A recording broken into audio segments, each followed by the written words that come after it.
afternoon, evening, whatever time of day it may be, ladies and gentlemen, welcome back to another episode of Easy XP, your one-stop location for gaming news, info discussion, and other gaming goodness. As always, my name is Den, and I will be your erstwhile host for this small 30 minutes breakdown of the game world as we saw it this week. Now, some of you may have noticed that the audio quality on this episode is a little bit different from the others. That's because SURG FM, the station I broadcast with, don't actually broadcast on Easter Monday.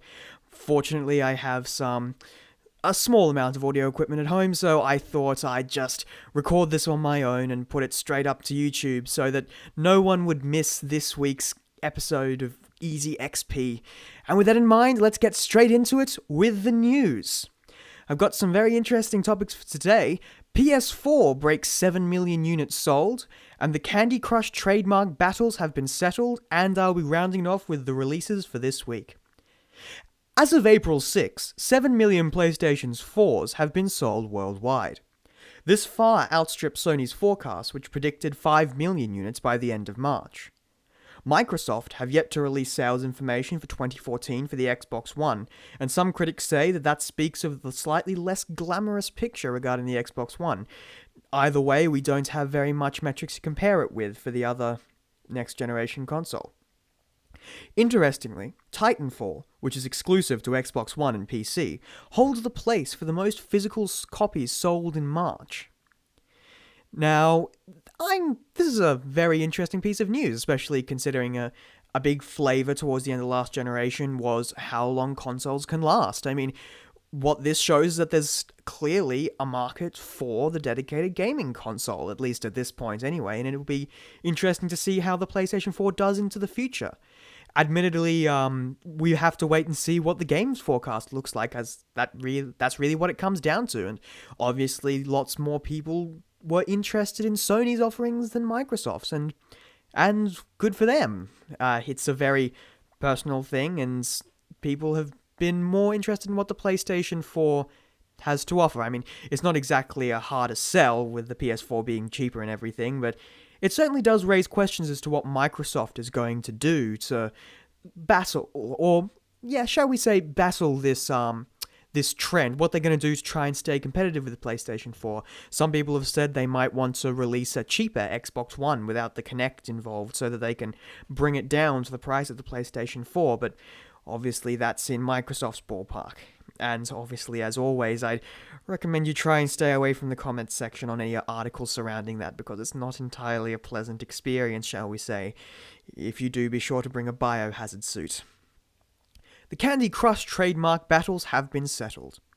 The respective makers of Candy Swipe and the Banner Saga have both reached agreements with King, the maker of the popular Candy Crush saga, regarding trademark disputes.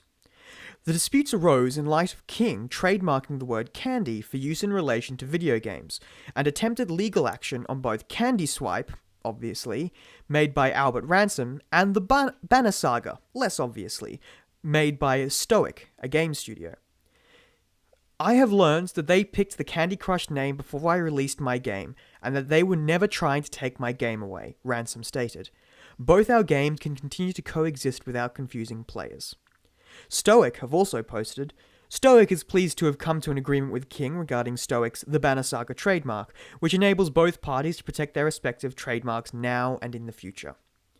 It's certainly a very strange and interesting predicaments that happened. For those who don't know, it was a very big dispute where King, who made Candy Crush Saga, essentially trademarked the word candy, which is about as ridiculous as it sounds.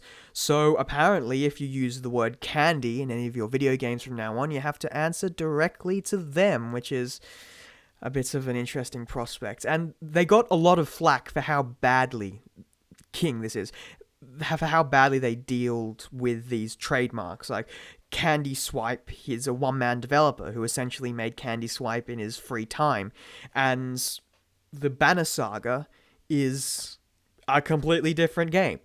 It's a wide, free-roaming, strategy-based RPG about Vikings, so It's very interesting that they even got approached by this problem in the first place, and it's good to see that it's all been resolved amicably. Obviously, I hope that we don't have to worry about such things in the future. And now for the release schedule. Tex Murphy Tesla Effect for the PC, Putty Squad for the PlayStation Vita, Dark Souls 2 for the PC, Daylight for the PC and the PlayStation 4, and The Amazing Spider-Man 2 for whatever the hell you want to play it on. Those are all coming up next week. And with that, I think it's probably time to go to a quick track. This is, as always, my tracks can be found from ocremix.org, and I think I'll start with a track called Chill Out by Seduction. I don't think I've ever hosted a Mega Man track on this show before, so it's certainly something that we should start getting into. So, Chill Out by Seduction. Enjoy.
And we're back from that track that was Chill Out by OC Remix user Seduction.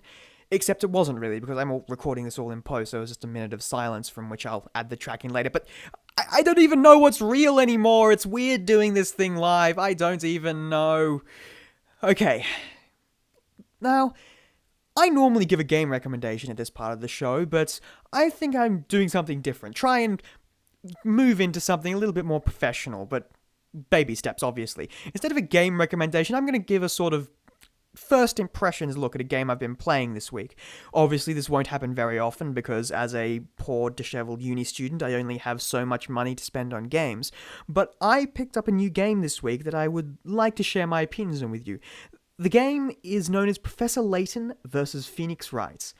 And if you know what either of those two games are, then yeah, you'll be interested to hear that this game actually exists. It's a crossover game between two popular puzzle series. One, Professor Layton, which is all about solving mysteries by going through a world and solving puzzles to discover this wonderful mystery that's usually in a very lovely Victorian setting with lots of nice voice acting. And Phoenix Wright is obviously a game that's all about being a lawyer and sifting through witnesses' testimonies to try and prove your client's innocent. They're both really, really good games, and thinking about it, they actually fit together quite well, and I'm happy to report, at least from what I've played of Professor Layton versus Phoenix Wright so far, they've seemed to have done just that. It's a very enjoyable game. Now, these are visual novels, so obviously, does it engage you on a story level, because that's pretty much all they have. They're visual novels, they're all about the story, and they've constructed a very, very interesting narrative that allows both Professor Layton and Phoenix Wright to have their moment in the spotlight. As Layton, you're going to be going around the town and solving puzzles, while as Phoenix Wright, you're going to be... Did I say Professor Wright back then? I meant Professor Layton. Well, as Phoenix Wright, you're going to be going around and trying to prove people innocent in a...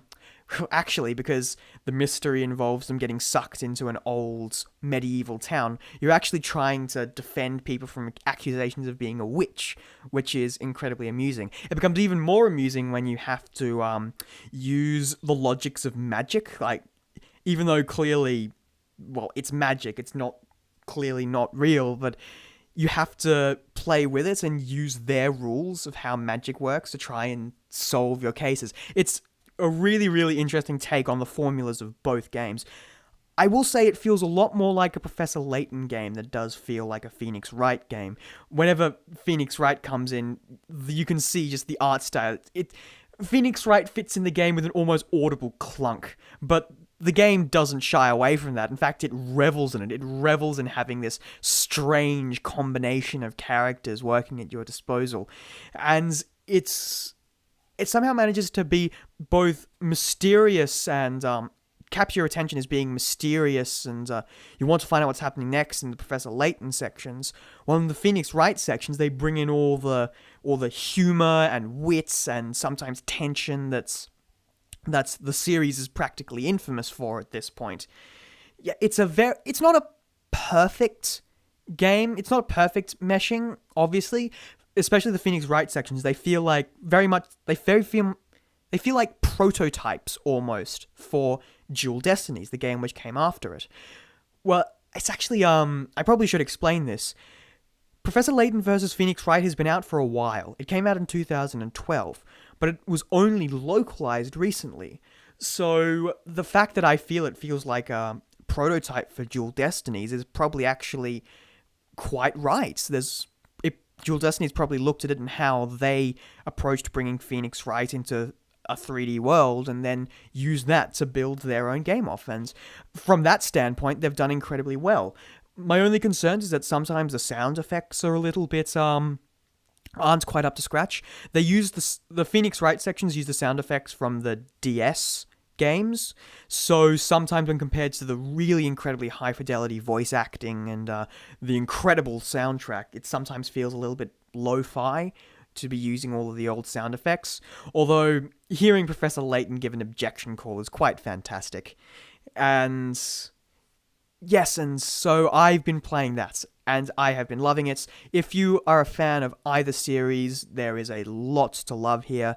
For example, I've been playing for 5 hours, and I'm barely halfway through Chapter 2, so knowing these games, you're going to get around 30 hours out of these games if you take your time and really savor them. So, if you're a fan of either series, I could not recommend them more highly. They are simply... It's a wonderful game, bringing both of them together. It might not be quite up to there in terms of as a main series game. I'm not as familiar with Professor Layton as I am with Phoenix Wright, so I couldn't tell you how the Professor Layton section plays. But put together, it could have gone horribly. It could have gone horribly, and the fact that it didn't speaks volumes. So if you're a fan of either game, I highly recommend Phoenix Wright versus Professor Layton. You will get lots of enjoyment out of it. And with that, I think it's probably time to go back to another song. Now, I have played Final Fantasy tracks on this show before, and one of my favorites is Kefka's theme from Final Fantasy 3 or Final Fantasy 6, depending on where you're standing on it. And when I heard this one, I adored it. It's known as A Nightmare Before Kefka by Zircon, and it uses the theme just wonderfully. So I hope you enjoy.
And we are back. That was A Nightmare Before Kefka by Zircon.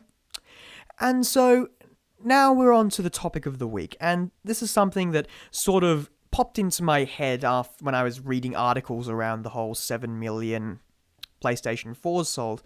And I think it's something that as gamers we sort of really need to sort out. And I just thought offering my opinion on it might help people realize possibly some of the errors of their ways. Now, because this topic this week is being a responsible fan. Now, let me just start by saying, it's cool to like stuff. I like stuff, you like stuff, they like stuff. Liking stuff is basically what our hobby's built around. So it's perfectly fine to like stuff, and it's perfectly fine to trust in a developer to keep on delivering you good stuff.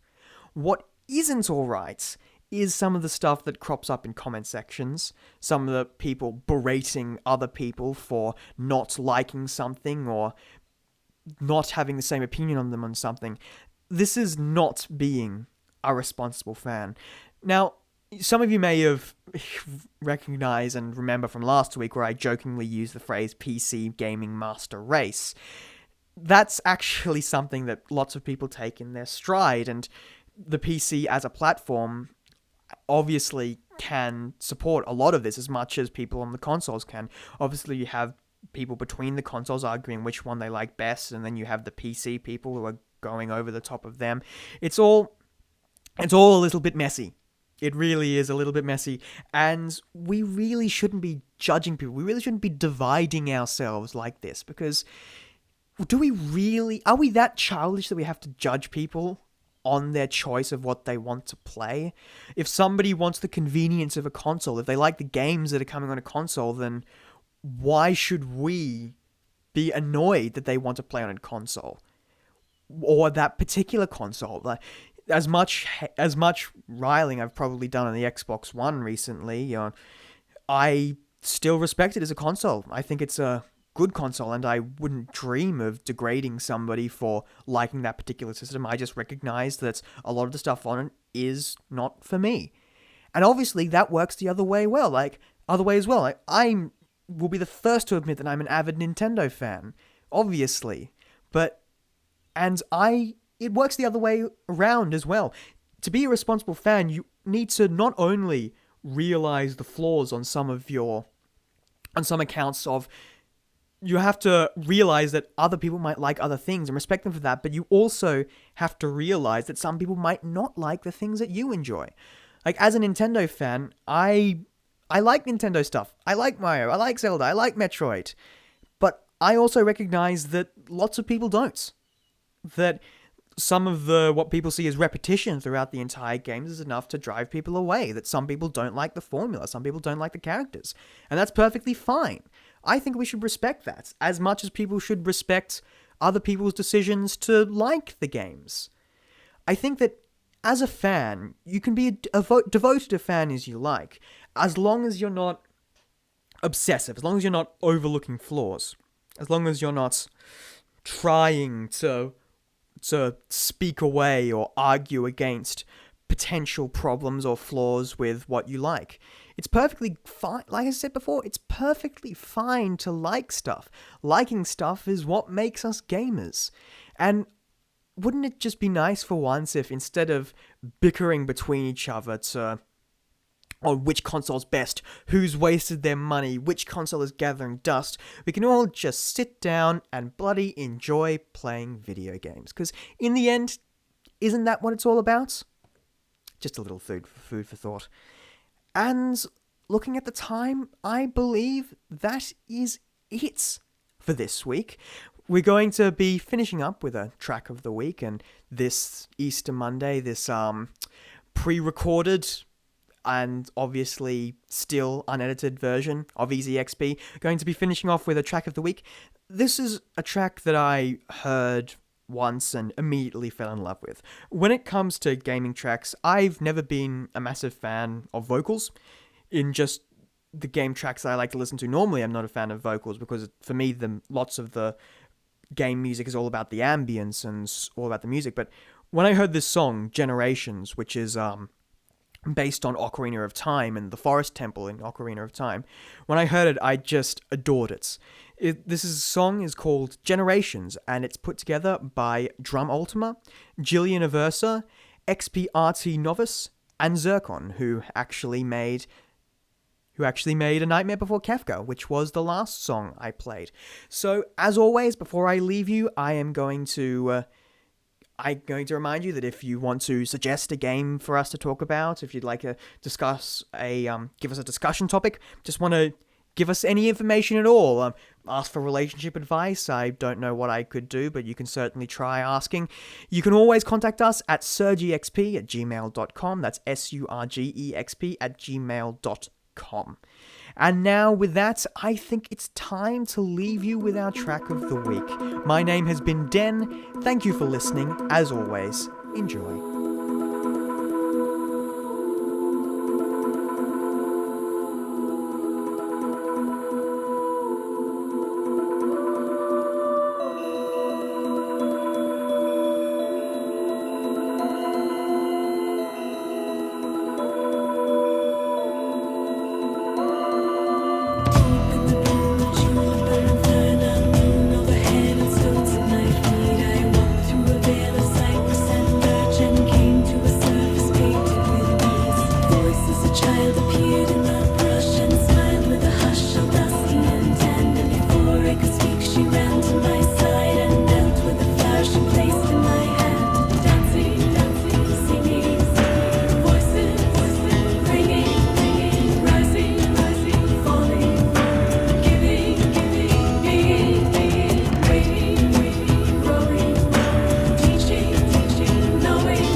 She placed in my